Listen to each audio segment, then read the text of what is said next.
Warahmatullahi wabarakatuh. Perkenalkan, kami dari kelompok 2 ingin mempresentasikan rendahnya kualitas pendidikan Indonesia.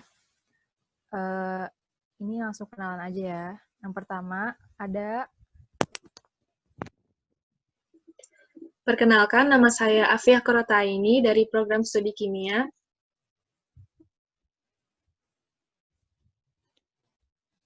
Perkenalkan, nama saya Diani Putri Ferdiana dari Permatika. Perkenalkan, nama saya Elsa Nova Sitinja dari Prodi Farmasi. Perkenalkan, nama saya Nafadila Wibowo dari program studi kearsipan digital. Yang pertama, kita membahas tentang pendahuluan, latar belakang. Pendidikan yang berkualitas sangat penting bagi kehidupan berbangsa dan bernegara. Karena dengan adanya pendidikan yang berkualitas, maka akan menghasilkan sumber daya manusia yang unggul sehingga membuat Indonesia menjadi negara yang maju. Pendidikan yang berkualitas sangat diperlukan dalam upaya mendukung terciptanya manusia yang cerdas dan mampu bersaing di era globalisasi. Selain merupakan hak, pendidikan juga merupakan kewajiban yang harus dijalankan setiap warga negara. Karena dengan adanya pendidikan yang merata dan berkualitas, kita dapat mencerdaskan kehidupan bangsa seperti yang tertera pada pembukaan Undang-Undang Dasar 1945. Pada masa ini, pendidikan Indonesia secara umum dihadapkan dengan tantangan kualitas. Bangsa yang berkualitas harus mampu menghasilkan timbal positif dengan meningkatkan sumber daya manusia. Kualitas SDM menurut UNDP pada abad ke-21 ini, bangsa Indonesia berada pada urutan ke-112. Laporan tersebut diperkuat oleh hasil survei International Educational Achievement atau IEA menunjukkan bahwa kemampuan membaca siswa Indonesia berada pada peringkat ke-38 dari 39 negara. Dilaporkan juga dari hasil penelitian Third Mathematics and Science Study atau TIM SS bahwa kemampuan matematika dan IPA siswa SMP Indonesia masing-masing berada di urutan ke-34 dan ke-32 dari 38 negara. Data-data di atas menunjukkan bahwa kualitas SDM bangsa Indonesia masih rendah. Untuk itu, diperlukan upaya yang maksimal untuk mengejar negara lain dari ketertinggalan melalui proses peningkatan pendidikan yang bermutu. Rumusan masalah. Berdasarkan latar belakang masalah tersebut, maka identifikasi permasalahannya adalah sebagai berikut. Apa pengertian pendidikan? Bagaimana sistem pendidikan Indonesia? Apa saja tantangan yang dihadapi dalam usaha meningkatkan kualitas pendidikan Indonesia? Yang keempat, bagaimana cara meningkatkan kualitas pendidikan? Maksud dan tujuan membuat makalah ini adalah maksudnya untuk memenuhi tugas UAS mata kuliah TPB Pendidikan Pancasila dan Kewarganegaraan kelas 14 TPB PPKN Universitas Padjadjaran. Tujuannya yang pertama untuk mengetahui pengertian pendidikan, yang kedua untuk mengetahui bagaimana sistem pendidikan Indonesia, yang ketiga untuk mengetahui tantangan apa saja dalam meningkatkan kualitas pendidikan, yang keempat untuk mengetahui bagaimana cara meningkatkan kualitas pendidikan. Selanjutnya akan dibahas oleh Elsa. Selanjutnya, bab 2 tinjauan pustaka. Yang pertama, pengertian SDGs. SDGs adalah suatu program pembangunan dunia di mana mempunyai suatu tujuan, yaitu membuat dunia dan masyarakatnya menjadi sejahtera, serta menjadikan alam lestari. Dalam SDGs terdapat 17 faktor utama untuk mencapai 169 target yang sudah ditentukan dan telah disepakati.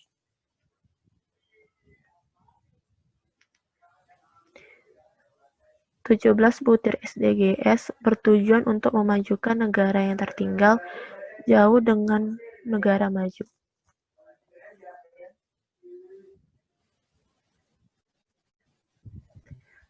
Prinsip utama SDGs yang pertama, keadilan prosedural, yaitu sejauh mana seluruhnya bisa terlibat dalam semua proses dalam sebuah pembangunan, terutama yang sebelumnya tertinggal. Yang kedua, keadilan substansia, yaitu sejauh mana suatu program pembangunan bisa mengatasi permasalahan masyarakat, terutama kelompok yang tertinggal. Yang kedua, pendidikan bermutu. Menurut Kamus Besar Bahasa Indonesia, mutu berarti tingkatan taraf baik dan buruknya suatu hal atau benda. Mutu juga sama arti dengan kualitas. Sedangkan pendidikan dalam Kamus Besar Bahasa Indonesia memiliki arti proses pendewasaan manusia melalui pengajaran agar perilaku dan sikapnya berubah ke arah lebih baik. Dalam konteks pendidikan dikatakan bermutu berdasarkan proses yang dilakukan dalam mendidik dan bagaimana hasil dari proses pendidikan tersebut.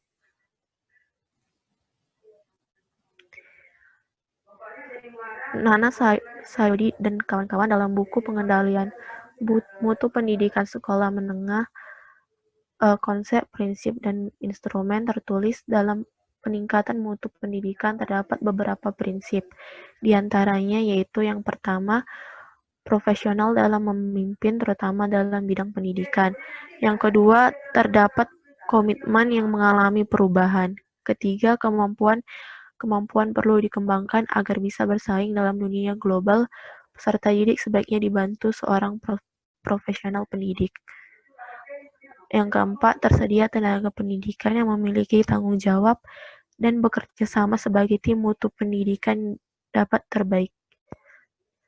diperbaiki. Kesimpulan yang kita dapat dari berbagai prinsip dalam upaya untuk meningkatkan mutu, setiap komponen yang terdapat di sebuah organisasi harus ikut melibatkan diri serta tugas.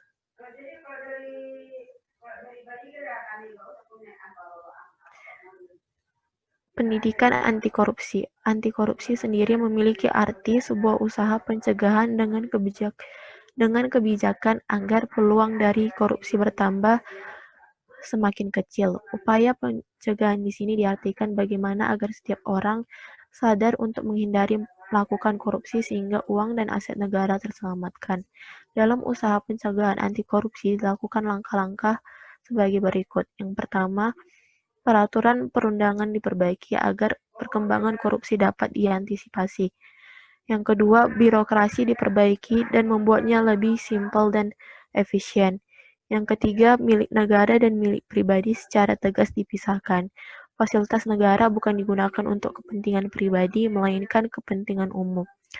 Yang keempat, sanksi tegas diberikan kepada pelaku korupsi. Yang kelima, prinsip-prinsip good governance diterapkan kepada pejabat pemerintahan. Usaha pencegahan anti korupsi tidak cukup hanya memasukkan para koruptor ke dalam jeruji besi, tetapi pencegahan ini dapat dihambat perkembangannya dengan menanamkan nilai-nilai anti korupsi kepada generasi muda sebagai penerus di masa depan nantinya.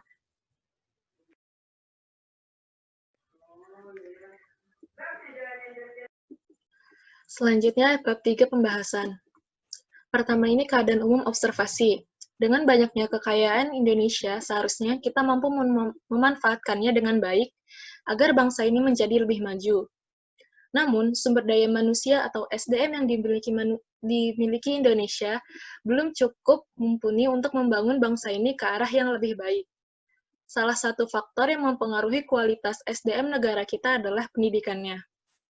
Berdasarkan Pusat Data dan Statistik Pendidikan dan Kebudayaan Indonesia, pada tahun ajaran 2018-2019, jumlah sekolah di Indonesia diperkirakan sebanyak 216.066.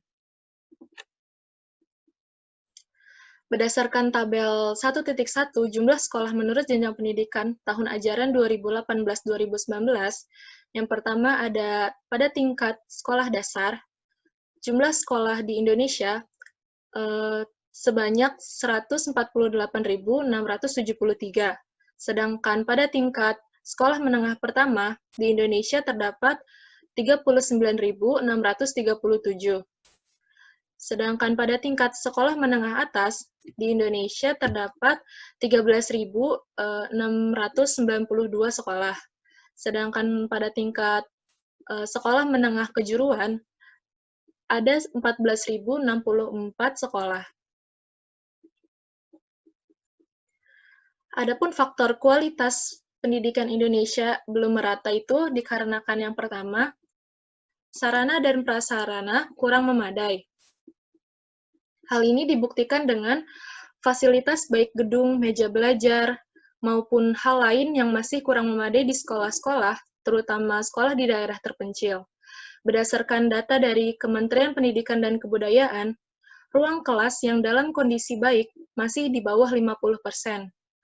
Meski usaha pemerintah dalam meningkatkan kualitas sarana dan prasarana sekolah sudah dilakukan dengan program rehabilitasi atau renovasi bangunan sekolah yang disusun oleh Kemendikbud dan kementerian lainnya, pada kenyataannya, pemerintah masih harus menempuh waktu yang lama untuk mengatasi masalah ruang kelas yang rusak ini.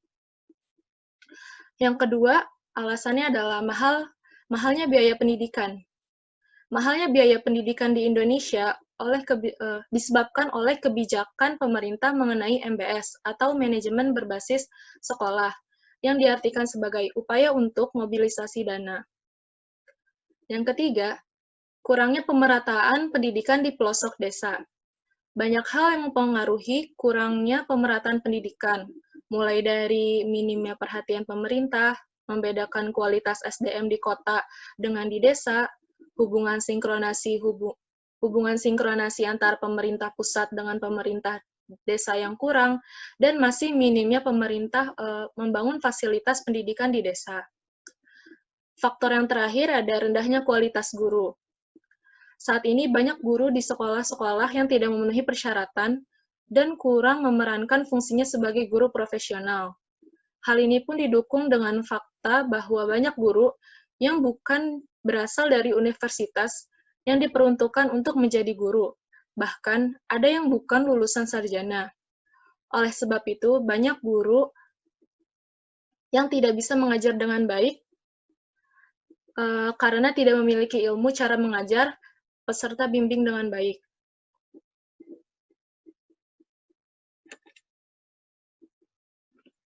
Menurut hasil observasi kami, rendahnya kualitas pendidikan di Indonesia disebabkan oleh ketidakmerataan dan hambatan dalam penyelenggaraan pendidikan, ditambah dengan perubahan kurikulum yang terlalu cepat, sehingga membuat guru lebih fokus pada ketercapaian kurikulum tersebut, bukan kepada bagaimana peserta didik dapat memahami pelajaran dengan mudah. Kompetensi guru dan dosen seharusnya mampu menciptakan dan melakukan pembelajaran menjadi lebih inovatif. Kesenjangan di bidang pendidikan yang masih terjadi di Indonesia bisa diakibatkan juga oleh keberadaan tindak pidana korupsi yang masih merajalela. Hal ini mengharuskan adanya pendidikan anti korupsi di sekolah.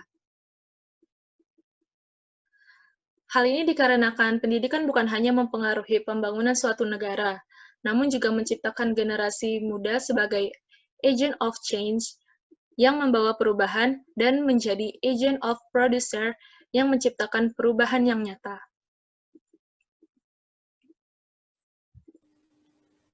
Ya, telaah temuan di lapangan dengan mengaitkan pada pokok pembahasan dari Pancasila, pendidikan kewarganegaraan, dan anti korupsi.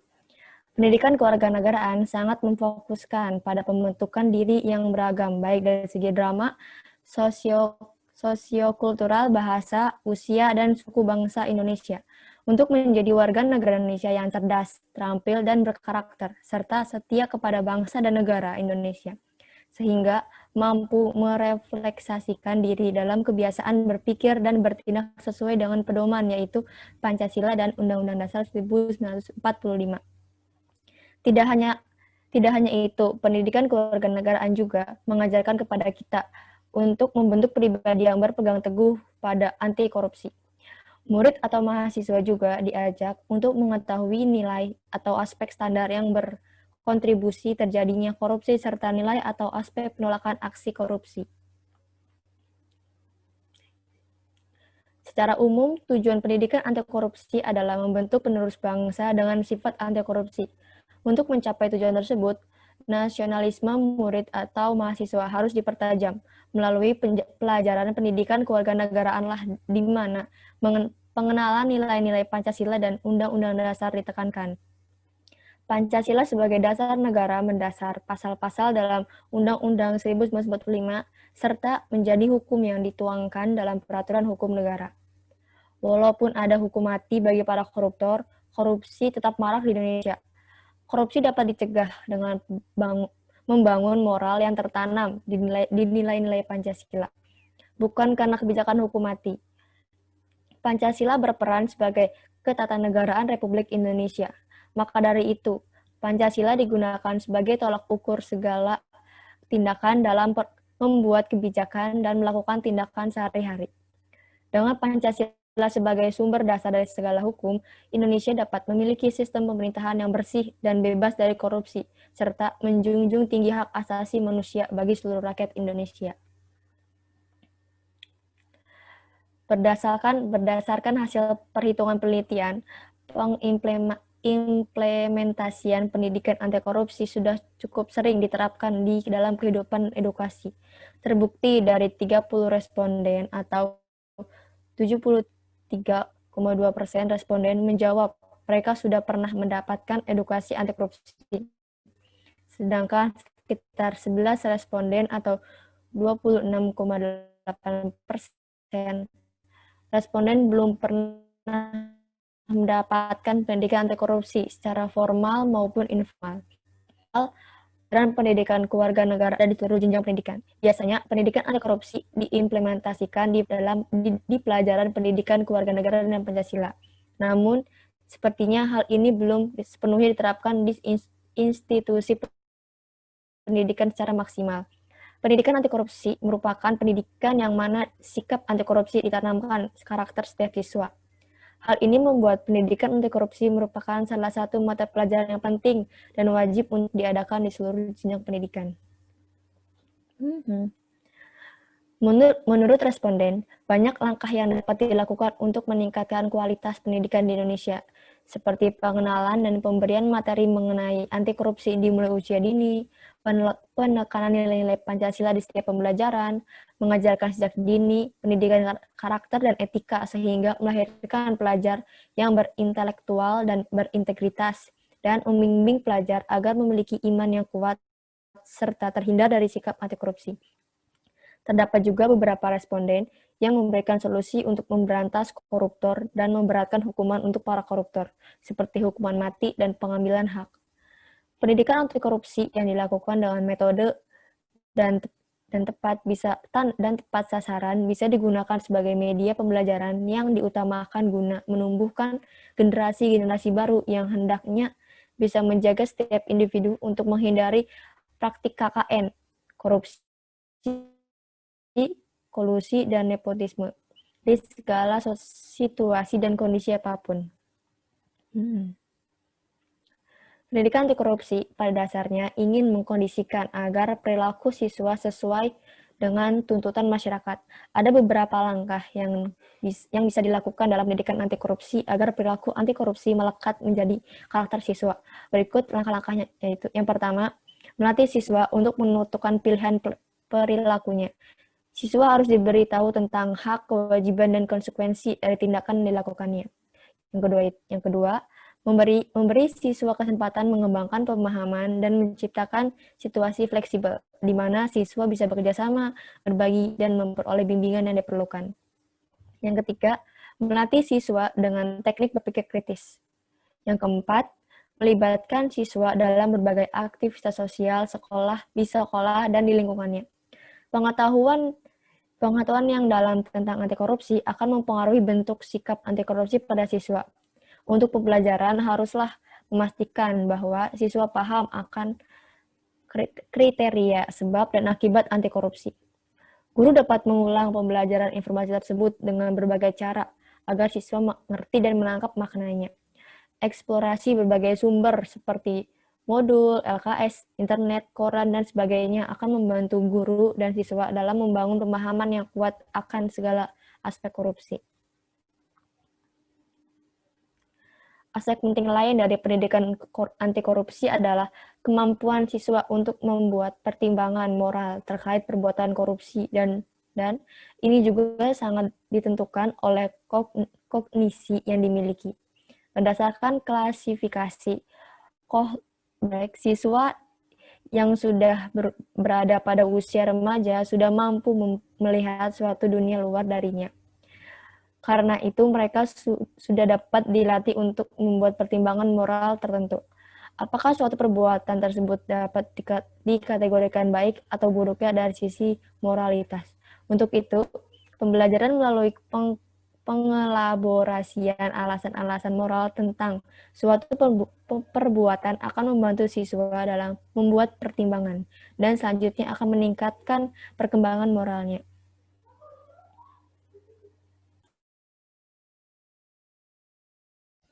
Bab 4 kesimpulan.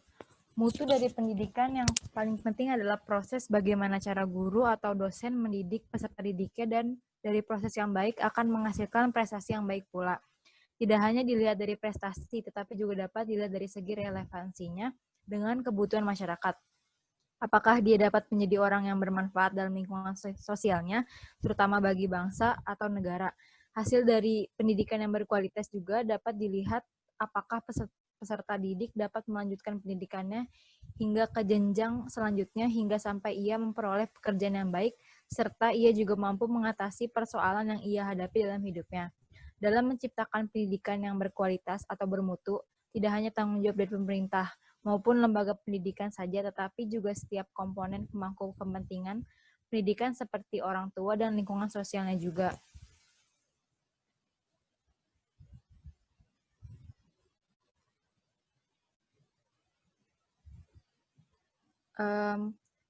Ini daftar pustakanya. Cukup sekian presentasi dari kami, kurang lebihnya mohon maaf. Wassalamualaikum warahmatullahi wabarakatuh.